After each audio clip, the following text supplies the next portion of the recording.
everyone, welcome back to Shelf Life Extension. I'm Alexis and today I'm going to be doing my February wrap-up and my March TBR. So I'm going to go ahead and get started. So first I'm going to talk about Guilty Pleasures by Laurell Hamilton. This is the most recent read of mine. I finished this a couple days ago and I love this book. This is the first book in the Anita Blake Vampire Hunter series and it follows a girl named Anita Blake who is a animator, which pretty much means she's a necromancer. She brings dead bodies back to life for certain periods of time. You know, that's her day job. And she has won the title as the executioner amongst the vampire community because she's killed a lot of vampires, so there's that. But otherwise, she gets contacted by the master of the city, which is the master vampire of like the whole area, to have her look into some crazy vampire murders that have been popping up around the city. And she's like, no, I don't want to be working for you. I don't like vampires. Nuh-uh. No. But they're like, no, you're gonna work for us or else we're gonna hurt you and all your friends and everything you love. So, she kind of has no choice. So that happens and it's super exciting, it's super fun. I love Anita Blake. She's sarcastic, she's sassy, she's hard-headed and very determined not to have people control her, particularly the vampires, because they got that controlling ability. But otherwise, yes, this is an exciting read. I'm super excited for the next two books in the series. I was really tempted to go and buy those two books after I finished reading this, but I was like, no, I'm at a book buying den. I can't do that. But I'm going to my parents' house this weekend, so that bound edition's there, so I'm just gonna, you know, take that. Yes, Anita Blake series. I gave this a 4 out of 5. There were some instances where I was kind of uncomfortable and just felt it felt awkward as far as Anita's character and how she was reacting in certain situations.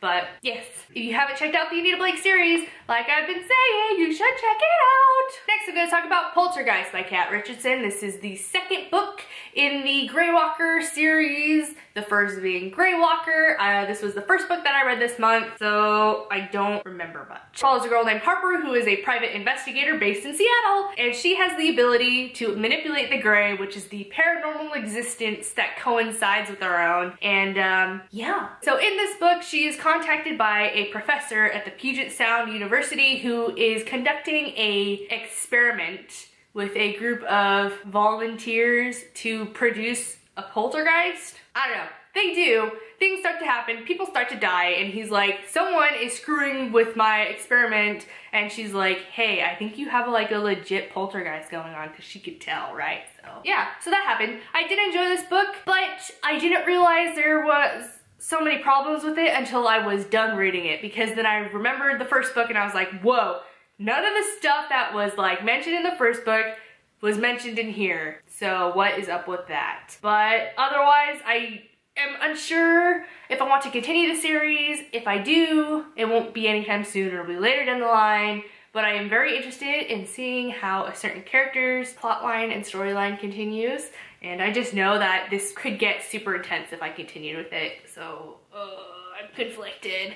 I gave this a 3 out of 5 because I'm conflicted. I have a more in-depth review of this on my blog if you're interested, so go ahead and check that out if you'd like. Next is The Fallout by SA Bodeen, which is the second book to the Compound duology. I'm not sure if there's any more books continuing this series. I wouldn't think there would be because of what happens in this book, so I'm gonna say it's a duology. First book being The Compound. It follows a boy named Eli who in Compound lived in an underground bunker with his family because they thought nuclear war happened and then like the world is radiated and they can't go and live outside in the world anymore, which turns out to be a total lie. And this book follows them as they're trying to live their lives back on, you know, solid ground and in the open air and stuff. And yeah, just, you know, trying to figure out how to live life and all that good stuff. I did enjoy this book.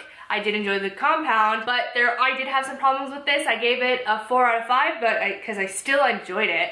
I still thought that it was very entertaining and just the whole concept is interesting enough for me to give it that. So I also have a full review of this on my blog as well if you are interested. So there's that. Next is the Reboot duology by Amy Tintera, which started off with Reboot and ended with Rebel. Laurell. It follows a girl named Ren who died and came back to life after 178 minutes, which made her the like most prized possession, poster child of the Reboot society thing, government unit. I can't think of the word, you guys.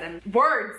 Can't do them. But yeah, it follows her and how she gets stuck training a boy named Callum, who is a 22, and just kind of like how she feels about that and how their relationship grows and how the system starts to become a problem in the wake of their budding relationship and things. I have reviews of these both as well on my blog if you are interested. I preferred the second book over the first book.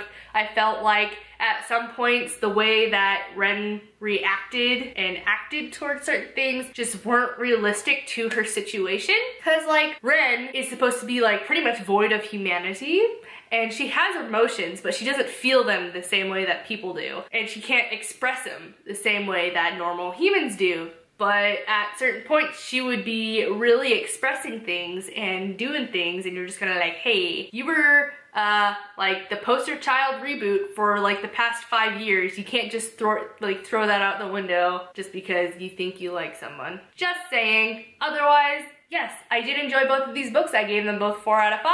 I highly suggest this series. I do think a lot of people enjoy it. I do prefer the second book over the first one though, so just saying. And then next is the Razorland Trilogy by Aguirre, which starts off with Enclave, followed by Outpost, and ending with Hoarde. I did not finish Hoarde. As you can see by the little thing, I didn't finish this, but I don't want to finish this, so that's how that worked.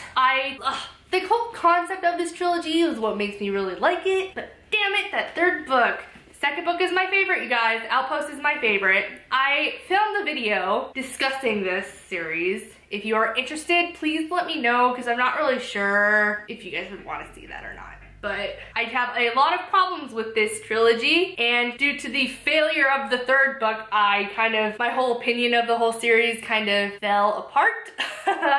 So there's that. It follows a girl named Deuce and a boy named Fade, who are partners in their Enclave community, which is kind of like the community of people who live and thrive in the underground tunnels and subway systems of New York. And they are hunters, which means they go out and they battle the freaks, which are these mutated human-like creatures that feed off of people and their own dead to try and bring back food for their enclave and, you know, survive. What happens is they get kicked out of their enclave for certain reasons, and rather than staying in the underground tunnels to, you know, forever run away from the freaks, they decided to go topside, up into the world, to see the sun for like the first time ever, and try and take their chances there. So it just follows them trying to survive and stuff, and it's cool, and the concept is awesome. The whole enclave idea and the freaks and things and experiments and drugs and stuff, like, it's crazy and it's cool. First 2 books, I would recommend these first 2 books. Third book, not so much. I'd go with these. Don't even bother with this, because this is annoying. I gave these first 2 4 out of 5. I would probably give this a 2 out of 5 because goddamn. Otherwise, yes, if you're interested in a video explaining more in depth about the series and stuff like that, please let me know, because I have it, I just need to edit it and stuff. So yes, the Razorland Trilogy by Aguirre. So yes, guys, 8 books. That's super exciting. I finished my TBR. I've been in a weird reading slump. It's my finals week. I've been doing a lot of writing and rewriting and flailing on the ground, crying and moaning because it sucks, but it's actually not that bad. It's just me being a lazy person. So I just need to say this. For my next couple months, as far as TBRs and stuff, I'm gonna be picking the absolute minimum because, okay, so I'm on accelerated terms for my school, which means full-time is 2 classes because they're 8 weeks long. These next 2 terms, I have the 2 most work-intensive classes of my entire degree. I am not looking forward to it. Next terms is the most intense, which I've heard it can go one of 2 ways. It could be very enjoyable and like rewarding, or it could be the downfall of your entire life. So hey, there's that, that's fun. But yeah, so I hope you guys can understand that I won't be doing that much reading these next couple months. And yeah, but I'll still be putting up videos. It's just not a lot of reviews and not a lot of stuff like that. So just be prepared. So for March, I decided to only pick 3 books. 2 are beasts. And 2 I will be buddy reading with other people. Thank the Lord. And 1 I just kind of need to finish, and it's relatively small, so I'm gonna just keep it at the 3. So first and foremost, I have Crest by Marissa Meyer, which is the 3rd installment to the Lunar Chronicle series. I am going to be buddy reading this with Mike from Slice of Mike. I will link his channel below. He's awesome, check him out, all the good stuff. And yeah, I'm super excited that I'm gonna be buddy reading this because this comes in at like 600 pages. It's a beast of a thing, and yes, so giving myself a good chunk of time to try and get through this. Otherwise it follows a girl named Crest who has to track down Cinder by Queen Levana's orders and stuff.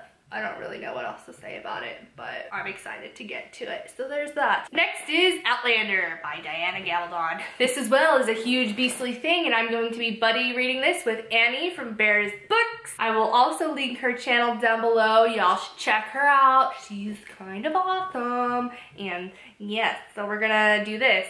And this as well comes in at a lot of pages. This is a lot of pages. What number? Like, yeah, like, again, like, you know, this 600-page book. So, it follows a girl named Claire who travels back in time into 1700s Scotland, where she meets a handsome man and romance and stuff. And hey, it's exciting. I want to read this so I can watch the TV show. I'll reward that with myself if I pass my next 2 terms.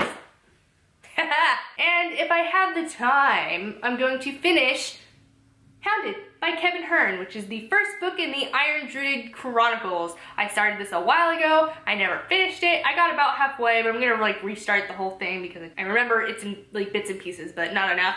And yes, I'm gonna give this another shot and hopefully finish this up and stuff. So this series follows a man named Atticus O'Sullivan, who is a centuries-old druid who is in hiding from the gods because he happens to be in possession of a crazy, powerful sword that belongs to the gods, and they're like, hey, that's mine, I want it back. And he's like, nah. So super fun. Awesomeness, magic, Norse gods, mythology, and things. So those are the 3 that I have set for myself next month. Otherwise, if I read any more, it'll be a freaking surprise. So that's that. I hope you guys all enjoyed. Please rate, comment, and subscribe. If you're interested or you've read any of these books, please let me know down below, and I will check you guys out later. I will be vlogging my trip back home to Seattle this weekend, so be sure to check that out on my vlog channel and things, and I'll talk to you later. Bye!